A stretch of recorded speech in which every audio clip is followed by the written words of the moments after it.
तो hey guys, मैं हूँ रिकिता आप लोगों के साथ and आप लोगों को स्वागत है हमारे चैनल एपिक 5 में। आज मैं करने वाली हूँ सबसे awarded web series stranger things season 5 का वॉल्यूम 2 का ट्रेलर का रिएक्शन वीडियो। तो वॉल्यूम 1 में हमें बहुत सारे अनएक्सपेक्टेड ट्विस्ट देखने को मिला था। तो अब देखते हैं कि वॉल्यूम 2 में एंड द फाइनल एंडिंग में क्या-क्या देखने को मिलेगा। तो चलिए स्टार्ट करते हैं trailer. Never stood a chance. This is not over. Not by a long shot.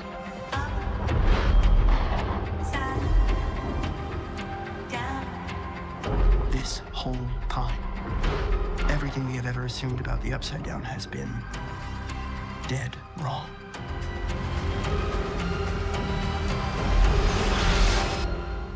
Mother of God. Oh! Nice. Help me find him. Kill him. 11 अपने पावर से कमबैक कर रही है। वाओ, विजुअल बहुत अच्छा है। Nice. Showtime!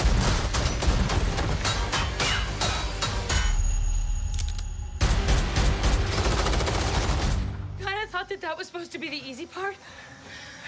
It was.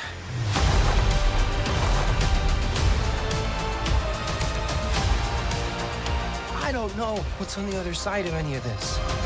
If we want to stand a chance of surviving, we need to be a team.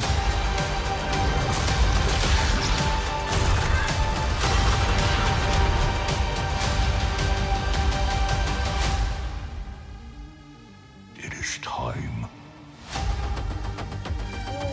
for new world.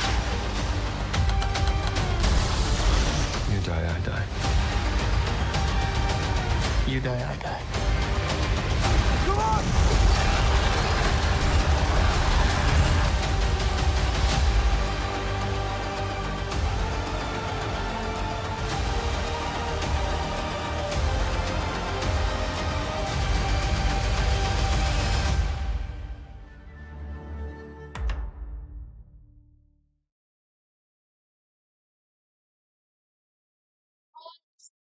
Stranger things season 5 का volume 2 का ट्रेलर देख के मुझे एक बात फील हुआ कि ये सिर्फ एक एंडिंग नहीं होने वाली है, ये एक वॉर टाइप्स होने वाला है। मतलब हॉकिंस अपने खत्म होने के एज पर आके खड़ा हुआ है। तो अब कैरेक्टर्स की बात करूँ तो आई थिंक फेक्ना को पता चल ही जाएगा कि हॉली उसकी असलियत जान चुकी है। इसी वजह से आई थिंक वो अपनी फेक्ना के रूप में उसके सामने आ जाएगा। एंड विल की बात करूँ तो हमें वॉल्यूम 1 के लास्ट में देखने को मिला है कि वो उसके उसका साथ जो वेगना या डेमोगोर्गन के साथ जो कनेक्शन है, वो फ्रंट पे आ जाएगा एंड वो कहीं न कहीं डेमोगोर्गन को कंट्रोल भी कर लेगा। मतलब करा है उसने। तो आई थिंक वो ट्राई करेगा वेगना को इनसाइड किल करने का एंड इसी वजह से आई थिंक वो सैक्रिफाइस के एज तक भी जा सकता है। तो उसके बाद बात करते हैं मैक्स के ऊपर, जिसको मतलब हम देख चुके हैं कि मैक्स का भी कमबैक होगा। वो जिंदा है एंड आई थिंक वो रियल वर्ल्ड में भी वापस आ सकती है। एंड उसके बाद 11 भी बहुत अपने पावर्स के साथ कमबैक करी है एंड उसका जो बहन है उसे भी वो खोज पाएगी। एंड उसके बाद वेक्ना, अगर मैं विलेन की बात करूँ तो मुझे लग रहा है ना, मेरी जो प्रिडिक्टेबल्स है तो उसमें लग रहा है कि वेक्ना रियल विलेन नहीं है। आई थिंक माइंड फ्लायर है, क्योंकि हमने जब सीजन 3 में देखा था, जब बिली को मार दिया गया था ना, तब 11 उसके माइंड में सबसे जो सैडेस्ट मेमोरी थी उसको क्लिक करवाया था, जब उसकी मॉम की डेथ हो गई थी ऐसा कुछ।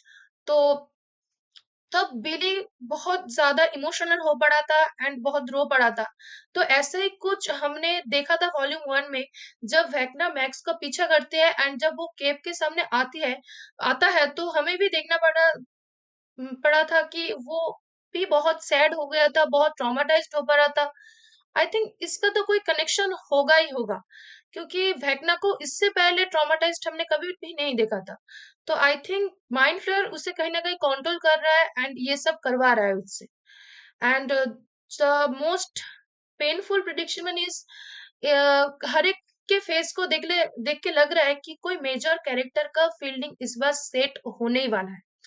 मतलब तो मुझे मेरी तरफ से स्टीव, क्योंकि स्टीव डस्टिन या उन उसके दोस्तों को बचाने के लिए खुद सैक्रिफाइस कर देगा खुद को, क्योंकि वो सबको लेके चलता है, सबको बहुत प्रोटेक्ट किया है, एंड कहीं ना कहीं उसे बेबी सीटर भी कहा गया है।